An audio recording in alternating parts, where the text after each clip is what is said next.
L'île Adam, nichée au cœur de la vallée de l'Oise, entre la forêt domaniale et la rivière, est entourée de magnifiques paysages et de vastes espaces verts. Sa riche histoire et son écrin de verdure font de cette ville du Val d'Oise un lieu incontournable de l'Île-de-France. Nous sommes ici à l'île Adam, petite ville du Val d'Oise, située à seulement une trentaine de kilomètres à vol d'oiseau de Paris, de Notre-Dame spécifiquement. L'île Adam a la chance d'être entourée de verdure, d'avoir un patrimoine naturel très très riche. Donc en fait, l'île Adam a toujours été une ville de villégiature. Ville de villégiature parce qu'en fait, les Parisiens, les Franciliens venaient et continuent de venir retrouver à l'île Adam le calme, la quiétude, le bien-être, voilà, se ressourcer dans cette petite ville très sympathique et vraiment aux portes de Paris.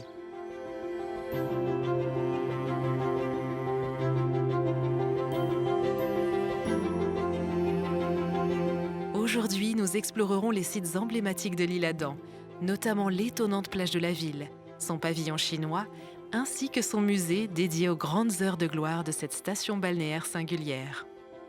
Visitons ensemble l'île Adam, l'une des plus belles villes d'Île-de-France.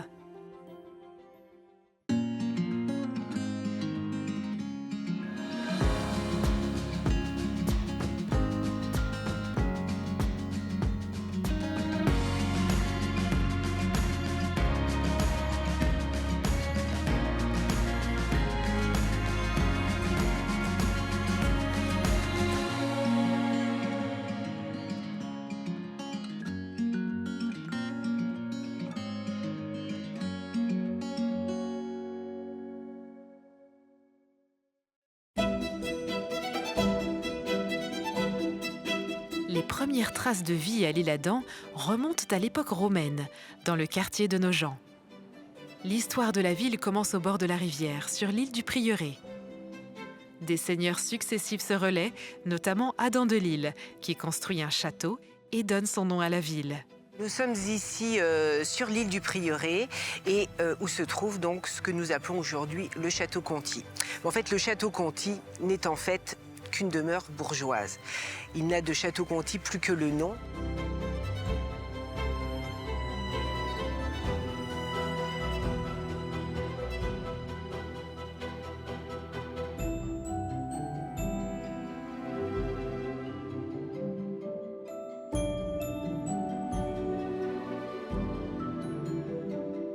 Sur cette île du Prieuré, différents châteaux se sont succédés au fil des siècles. Châteaux qui avaient toujours pour vocation, au moins les deux premiers, de défendre la ville.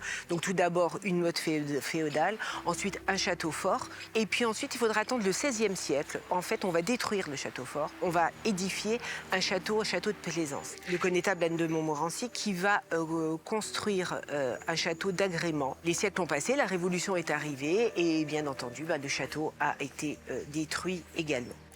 Donc là, nous sommes au milieu du 19e siècle et c'est une famille de Parmain, une famille parminoise, qui rachète ce château pour en faire sa demeure, qui, après la Première Guerre mondiale, va devenir un hôtel, le Royal Conti.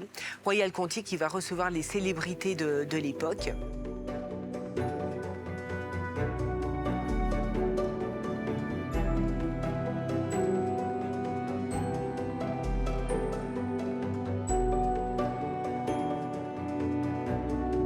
Cette maison, ensuite, a subi bien sûr l'usure du temps et c'est la municipalité qui l'a rachetée au début des années 2010 pour la réhabiliter et en faire la demeure que l'on voit aujourd'hui. Donc le rez-de-chaussée est actuellement dédié à des expositions qui se renouvellent de manière régulière et qui permettent d'offrir un véritable écrin aux artistes locaux de manière à ce qu'ils puissent bénéficier de ce lieu assez exceptionnel. Lieu exceptionnel également qu'est le parc très agréable, bordé par l'Oise, à l'arrière avec une vue imprenable sur la rivière, sur les barrages, sur les écluses. Lieu très verdoyant, ouvert à la promenade et aux visiteurs tout au long de l'année.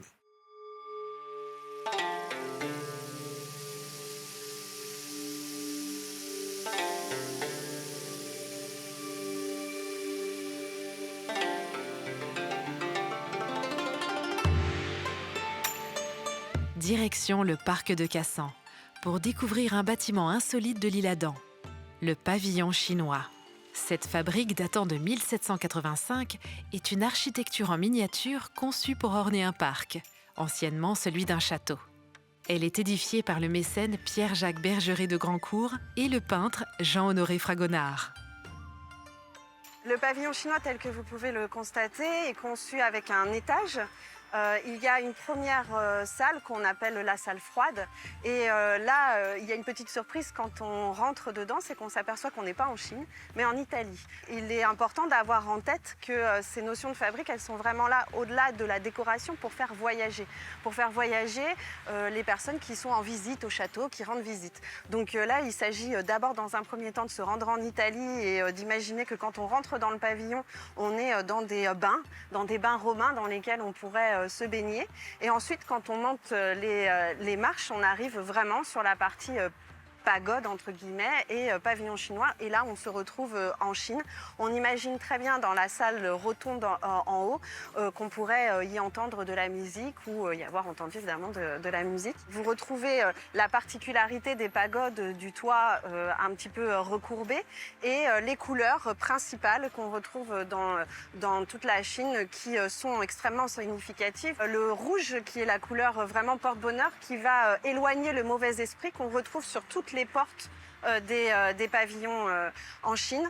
Et vous avez le jaune qui représente l'empereur, le noir qui est le yin et le yang, le début et la fin, vraiment cette espèce de cercle de la vie, le vert bien évidemment pour la nature. Donc on a, quand on est dans la partie haute du pavillon, cet aspect méditatif qui est aussi recherché et qu'on va retrouver dans les rêveries du promeneur solitaire de Rousseau. Ça correspond exactement au XVIIIe siècle aussi, dans ces fabriques du XVIIIe siècle où elles décorent, on voyage et il y a vraiment cet aspect philosophique et méditatif où on fait un retour sur soi.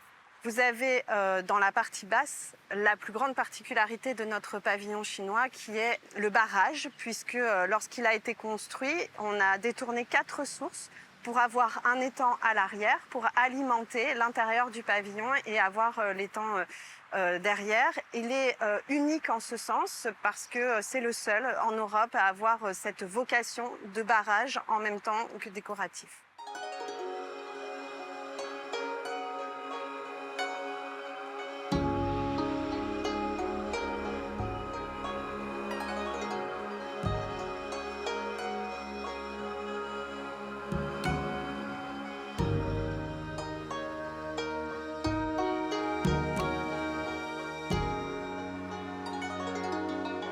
À l'arrière du pavillon, vous avez vraiment cette belle surprise de découvrir un étang et vous avez un arbre qui est penché, qui a été gardé par la ville, qui a été aidé pour résister. Il a été en partie déraciné.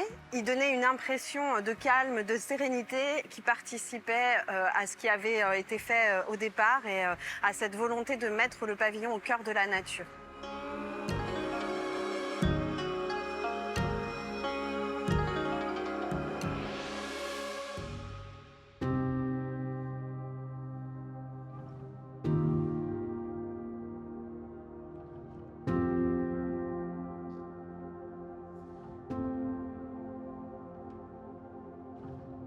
Le magnifique pont du Cabouillet trône fièrement au-dessus de l'Oise, symbole emblématique de la riche histoire de la ville. Nous sommes ici devant le pont du Cabouillet qui enjambe l'Oise depuis 1499. La particularité de ce pont, comme on peut le voir, ce pont a 3 arches. Alors 2 arches qui enjambent effectivement la rivière et une arche qui enjambe la terre. Alors pourquoi ? Tout simplement parce que sur cette arche, c'est là qu'il y avait le pont-levis à l'époque. Pont-levis qui permettait en fait de protéger l'accès à la ville et qui permettait également le passage et puis pour faire payer les éventuelles taxes de cohuage et de tout ça pour les gens qui voulaient accéder à l'île, île de la Cohue, île où avait lieu le marché et tous les échanges commerciaux au XVe siècle. Donc ce pont, vous le voyez, a en fait échappé à tous les bombardements qui ont ravagé les 2 autres ponts, puisque l'île Adam a 2 îles qui succèdent, donc 3 ponts. Ils ont tous été détruits, mais le pont du Cabouillet est le seul qui est survécu.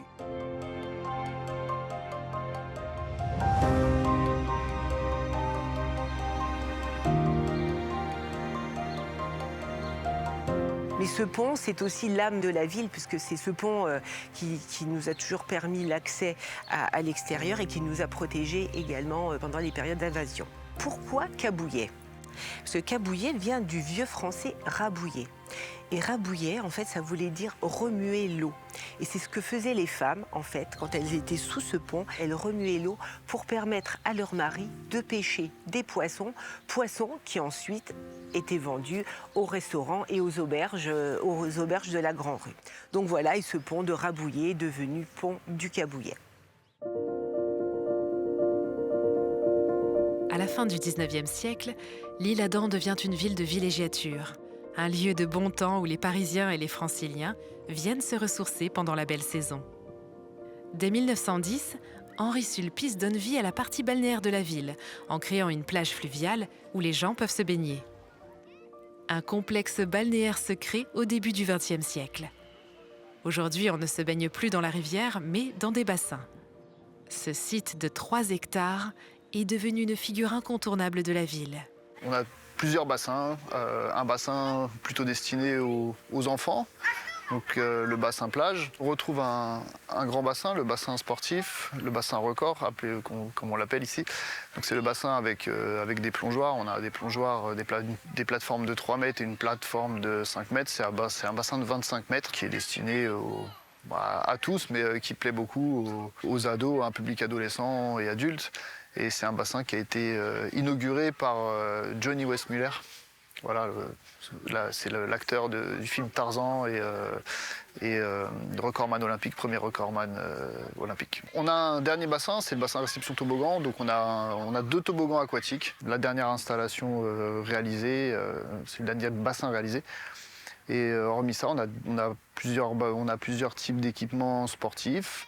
On a des terrains de beach volley, des terrains de beach soccer qui sont assez récents, un terrain de pétanque et puis un espace en pelouse où on met en place différents événements type cinéma plein air, fête de la plage, fête de la musique. Voilà.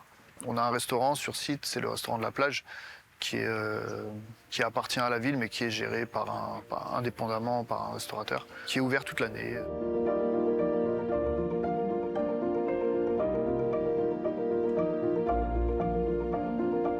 L'un des emblèmes de la plage, ce sont ses cabines. Construites sommairement en 1930, elles s'inspirent du modèle de celles de leur cousine de Deauville, dans le Calvados. Les 40 cabines de l'Isle-Adam sont rénovées en 2015 et obtiennent le prix national des rubans du patrimoine en 2016.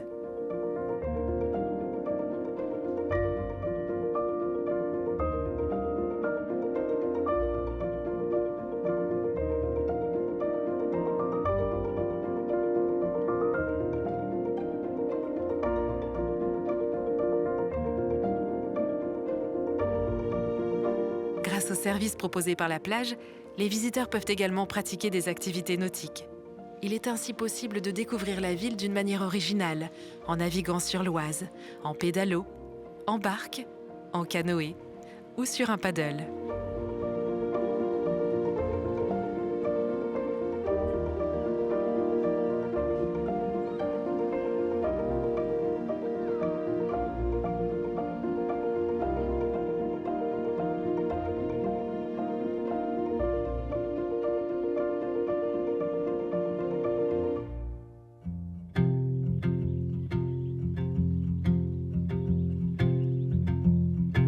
Composé de près de 2000 m² d'espace vert, le port de l'Isle-Adam a vu le jour dans les années 2010 et offre un dépaysement total. Ses pontons abritent 139 anneaux. Les commerces et les restaurants variés contribuent à l'animation et à la qualité d'accueil de ce tout nouveau quartier. Donc là, nous sommes à Port-l'Isle-Adam. Port-l'Isle-Adam qui est le dernier quartier qui soit sorti de l'eau, si j'ose dire, donc à l'Isle-Adam. C'est un projet qui date depuis de nombreuses années, puisqu'il a quasiment une trentaine d'années, ce projet. Ça a été très très long à mettre en place, pour différentes raisons et contraintes, je dirais, tout au fil de ces années.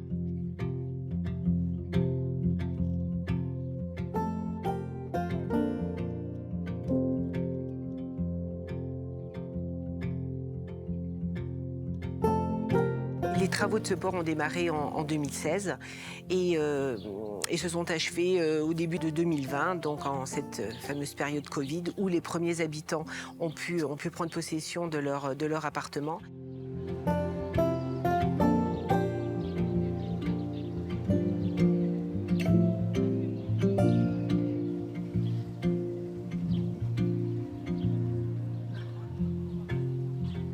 Le quartier dispose d'environ 450 appartements et maisons.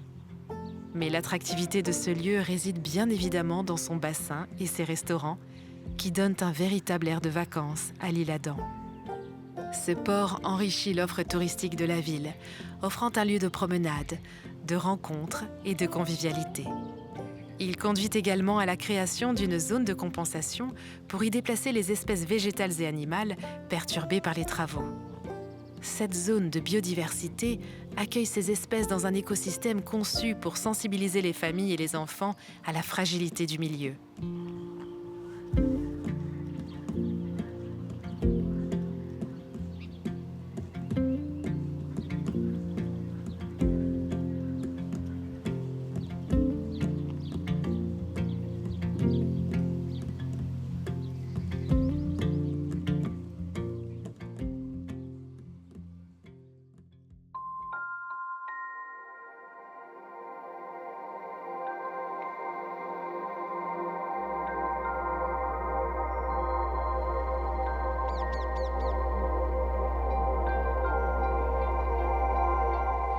Au-delà de son patrimoine, de sa faune et de sa flore, l'Isle-Adam est une ville dynamique, notamment grâce à ses rues commerçantes animées. Son cœur culturel est incarné par le musée d'art et d'histoire Louis Senlec.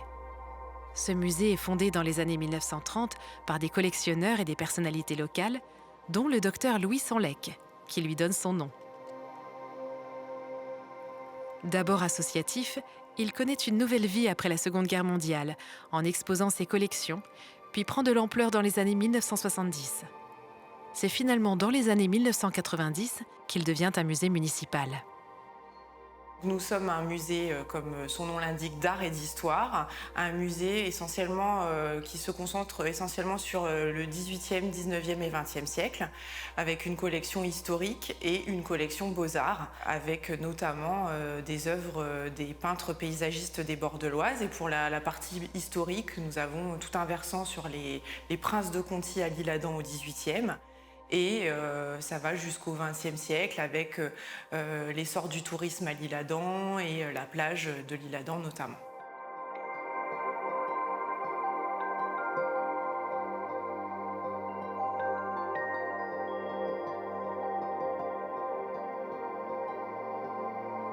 Nous sommes ici dans la salle consacrée au prince de Conti à l'Isle-Adam au XVIIIe siècle, devant la maquette du château qui a été réalisée dans les années 2000 par Simon Duhamel. C'est une maquette qui montre vraiment l'importance qu'a pu avoir ce château au XVIIIe siècle, un château qui a été détruit après la Révolution et dont il ne subsiste malheureusement plus grand-chose à l'Isle-Adam, si ce n'est les terrasses autour de ce château et un des pavillons de chasse que vous voyez à l'avant. Cette maquette témoigne véritablement du faste de cette cour des princes de Conti et notamment de l'importance de la chasse, puisque nous avons la présence des écuries qui était très importante, puisque le prince était un chasseur et un chasseur à cheval évidemment.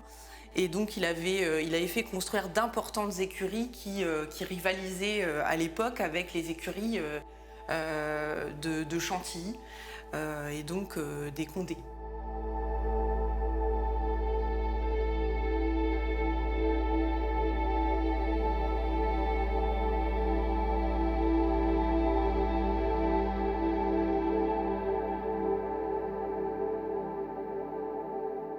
Dans la deuxième salle, consacrée aux manufactures de terre cuite adamoises à la fin du XIXe siècle et au début du XXe siècle, nous avons mis l'accent sur la figure de Joseph Le Guluche, qui est l'artiste le plus prolifique de ces manufactures de terre cuite. Il faut savoir que ces manufactures de terre cuite ont édité 800 types de sculptures et que Joseph Le Guluche est responsable de 100 sculptures sur ces manufactures.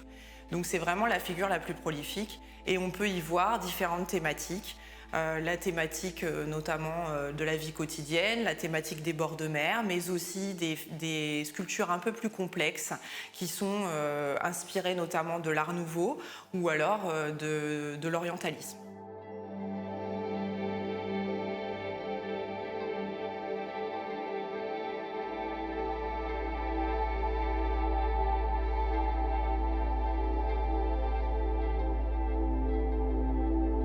Dans la dernière salle, nous avons consacré l'espace à la figure de Jules Dupré, grand paysagiste du XIXe siècle, qui a vécu à l'Isle-Adam, qui est mort à l'Isle-Adam, et dont nous avons un des plus beaux ensembles après le musée du Louvre et le musée d'Orsay. Nous faisons tourner nos collections, si vous voulez, et nous exposons régulièrement des œuvres différentes de Jules Dupré.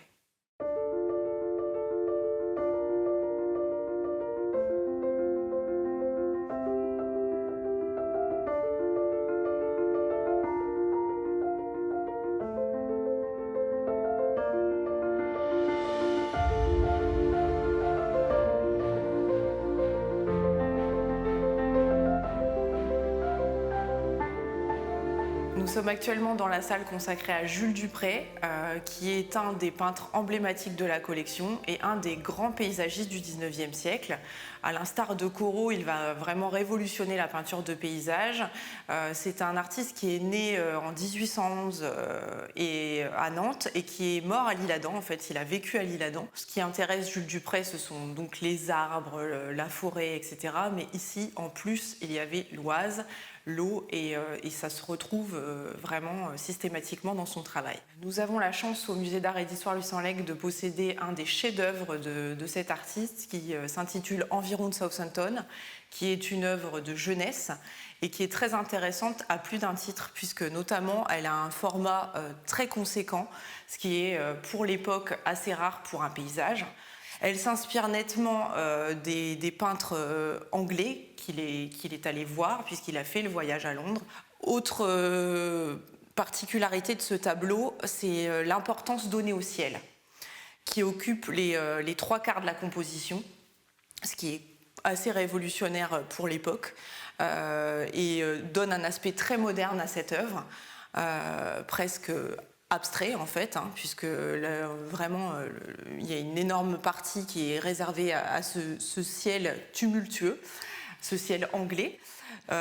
Et cette particularité de Dupré de s'intéresser à la lumière, au changement climatique et au ciel, on va le retrouver tout au long de son travail, tout au long de sa carrière, et notamment dans les œuvres qu'il va réaliser à l'Isle-Adam et dans le Val d'Oise. Puisque on retrouve ces ciels un peu tumultueux aussi en région Île-de-France. Et vraiment, c'est ce qui intéresse Dupré, les variations climatiques et la lumière. On peut se dire qu'il s'agit un petit peu d'un des précurseurs de l'impressionnisme en cela, puisque la lumière, comme pour les impressionnistes, est fondamentale pour Jules Dupré.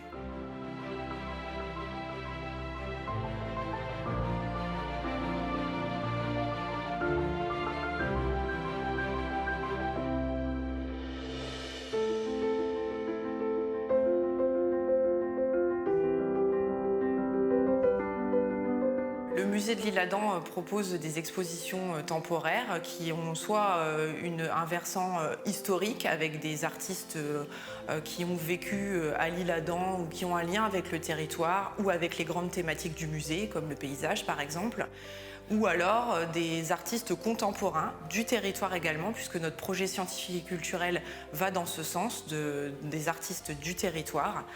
Nous avons également une politique de médiation et pour les publics qui s'inscrit notamment par les ateliers que nous proposons aux scolaires et aux individuels, avec un pavillon consacré à ces ateliers qui s'appelle les ateliers du musée.